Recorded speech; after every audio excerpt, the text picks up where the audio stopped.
American जानना चाहेंगे कि वाई शुड यू पे द ब्लड हाँ, ये कॉस्ट फॉर उनकी दिस। जंग नहीं थी। स्ट्रेट ऑफ हॉर्मुज पहले से खुला हुआ था, वहां से आपको सीधा सीधा आपके तरफ एनर्जी जो रिसोर्सेज हैं उस रूट से आपके आते भी नहीं है, तो फिर आपको उस लड़ाई में जाके पड़ना ही क्यों है, और क्यों बॉडी बैग्स अपने घर लाने हैं। और अगर आपको एक जंग में जाना भी है तो उसकी कॉस्टिंग होती है, इवैल्यूएशन होता है कि हाँ, इस जंग को जीतने के लिए हम इतना कुछ ताक पे लगा सकते हैं। तो क्या वो इवैल्यूएशन जो है वो ट्रंप के फेवर में जाता हो दिखता है? कार्तिक गौर साहब, जंग थमती हुई तो नजर नहीं आ रही है। जीसीसी कंट्रीज किसी तरह का कोई दबाव अमेरिका पर डाल रहे हैं क्या? जो आपका भी कुछ दिन पहले का स्टैंड था कि नहीं, वो कह रहे हैं कि भाई तलवार लटकती हुई मत छोड़ के जाओ, जो कुछ हो, जितना भी नुकसान हो, जितनी भी शहादतें हों, जितने भी बॉडी बैग्स घट जाएं, जितने भी अरबों खरबों डॉलर खर्च हो जाएं, अब की बार ईरान का खात्मा करना ही है।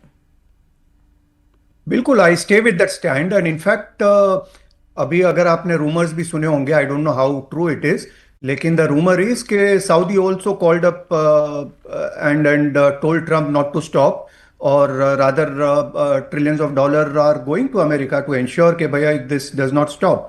एंड मोर और लेस मुझे लग रहा है माइंडसेट वही है जो मैंने आपको पहले भी बोला था कि भाई या तो हम छेड़ते नहीं, और अभी अगर छेड़ दिया है तो छोड़ेंगे नहीं। दो तलवार लटकती हुई does not make sense to the GCC countries at all.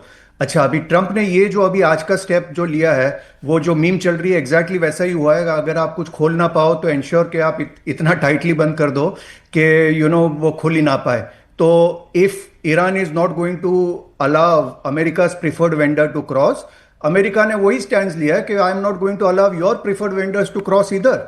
तो जो खाली जीसीसी का प्रॉब्लम था, now it has become actually a world problem, and sooner और लेटर नेटो को एक कॉल लेना पड़ेगा कि कब तक वो साइडलाइंस पे बैठेंगे, द क्योंकि ये एक बहुत बड़ा वर्ल्ड प्रॉब्लम बन रहा है। इट इज नॉट ठीक है। Just about GCC. और वर्ल्ड प्रॉब्लम में अगर वर्ल्ड प्रॉब्लम की बात हो रही है तो चीन का तो सबसे बड़ा प्रॉब्लम बन रहा है। डॉक्टर युक्तेश्वर कुमार, अभी तक चीन जो है वो बैकडोर में बैठा हुआ था, पाकिस्तान को वो आगे कर रहा था, और चीन पूरी तरह से सपोर्ट भी कर रहा है ईरान का। ये पूरी दुनिया जानती है, चीन और रूस के सपोर्ट के बिना मुमकिन नहीं है। लेकिन अगर ये नेवल ब्लॉकेड ट्रंप की तरफ से किया जाता है, वहां पर फ्लीट आती है और उनकी कुछ मदद उनके सहयोगी देश भी करते हैं, तो चीन को आज नहीं तो कल इस युद्ध में एक्टिवली उतरना होगा, और फिर यह जंग वर्ल्ड वॉर 3 की शक्ल ही अख्तियार करेगी। और क्या होगा? बिल्कुल आप सही कर रही हैं पिनाज जी। पर इस पूरे संकट को ठंडे दिमाग से देखें तो हम सब जानते हैं कि ये जो हॉर्मुज जल डमरू मध्य है, यह बड़ा ही इंपॉर्टेंट एक वैश्विक अर्थव्यवस्था की एक जुगलुअर वेन है। लगभग 20% या पांचवा हिस्सा तेल इसी रास्ते से जाता है। और चीन का और तो चीन 80 से का 90% अभी सर। तक नहीं, मतलब चलिए, तो जो ये ईरान की जो मतलब चेतावनी अभी दे रहे हैं, अमेरिका का नाकाबंदी जो अभी 5:30 बजे या 7:30 बजे इंडिया टाइम से होगा, या 9 बजे हमारा जो रात का चाइना का टाइम से होगा, अभी तक चीन का जो रुख रहा है ये बड़ा शांत और निर्णायक रुख रहा है। वो हमें 21वीं सदी की कूटनीति का, मुझे तो लगता है, एक नया मॉडल दिखाता है। अब यहां टैंक और मिसाइल जितना महत्वपूर्ण है, उतना ही महत्वपूर्ण टैंकर भी है, और चीन की भूमिका विशेष रूप से दिलचस्प है।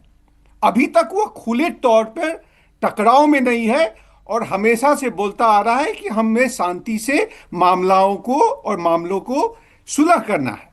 लेकिन और हम ये भी जानते हैं कि चीन जो है, उसके पास आज के डेट में सबसे ज्यादा ऑयल रिजर्व है। उसके पास 4 से 5 महीना तक अगर कुछ भी हो जाए उसके पास रिजर्व है। और 2/3 ऑफ एनर्जी जो है चीन का, वो ऑयल पे डिपेंडेंट या गैस पे नहीं है। उनके पास में हाइड्रो पावर या सोलर पावर या जो रिसाइक्लेबल एनर्जी से है। पर फिर भी चूंकि चीन दुनिया का दूसरा सबसे बड़ा इकोनॉमी है, और चूंकि चीन बहुत ज्यादा ऑयल ईरान से खरीदता भी है, तो इसलिए ईरान से तेल खरीदना जारी रखना वह पूरी संकट का एक इकोनॉमिक एंकर बना हुआ है, भले ही वह खुले तौर पे टकराव में नहीं है। तो वही तो पूछ रही हूँ सर, अगर ट्रंप अपना पूरा नेवल फ्लीट लेके आ जाएंगे स्ट्रेट ऑफ हॉर्मुज में, ट्रंप कह रहे हैं कि भाई अभी ईरान चीन के जहाज निकलने देता है, भारत के जहाज निकलने दे रहा है, जिन देशों ने न्यूट्रल रुख अपनाया है या फिर ईरान का साथ दिया है, वो उनके साथ वो कह रहा है कि ठीक है आप भी पास कीजिए। लेकिन ट्रंप कह रहे हैं कि नहीं, मेरे नहीं तो तुम्हारे भी नहीं, टिट फॉर टैट। हाँ, तो ऐसे हाँ, में फिर तो चीन क्या करेगा? और कहीं ना कहीं इस पूरे युद्ध के पीछे ट्रंप का एक ऑब्जेक्टिव चीन की जो एनर्जी सप्लाई है उस पर अपनी डोमिनेंस साबित करना भी तो था ही ना सर?